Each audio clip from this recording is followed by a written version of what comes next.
It's very interesting because I thought the room was really small, but we brought all these gods in here and it actually seems bigger.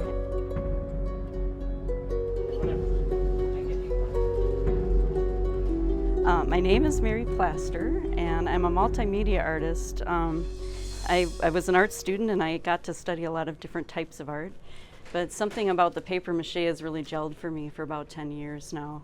So I've done a lot of what you would call protest puppetry with parades and things like that.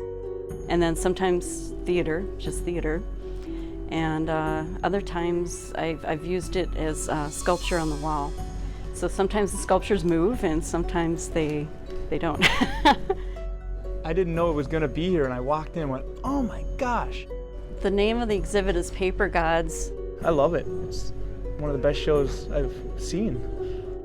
The most recent ones are actually from the Odysseys, so there's actually gods. And so this is Zeus, and he's the king of the gods. And then we have Helios, who's the sun god, and he rides in a chariot behind the horses. So we depicted him coming head on with the horses. And then we have Poseidon, who's god of the sea.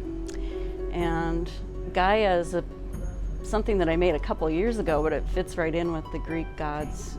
She was god of the earth, so it's an earth god. And then Death, who's an icon, for, we use him for the Day of the Dead, All Souls Night that we do in the depot every November. And then next door we have the Green Man. It just takes over the whole room, and there's a few customers that feel a little claustrophobic, but I think most of the customers love it. Well, this is the sculpture of Helios, the sun god. Sculpture first, and then the tedious layers, anyone at all can come and help me with this, and that's what we call the art is meditation part, where it's very repetitious. Something small, like a small mask, would take maybe 4 layers, and this, I'm probably comfortable with 6 layers. Something like this would normally take about 8 layers. After it's dry, then I become a painter and paint them. So it's really the best of all worlds for me. I like all media. I work with an after-school program in St. Paul. So I've done that for about 4 years. And it's about a 5-week process where we brainstorm an idea, we make it and paint it, and then we rehearse with it, and they end up downtown St. Paul with the paparazzi in their faces as they go down the street. So it's just a really wonderful thing that they get that I don't think they're getting anywhere else.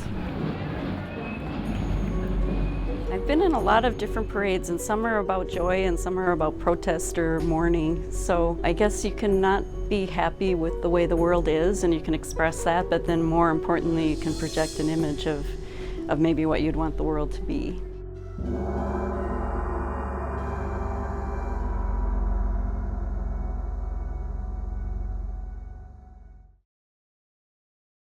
Funding for the playlist is provided by the citizens of Minnesota through the Minnesota Arts and Cultural Heritage Fund and by viewers like you.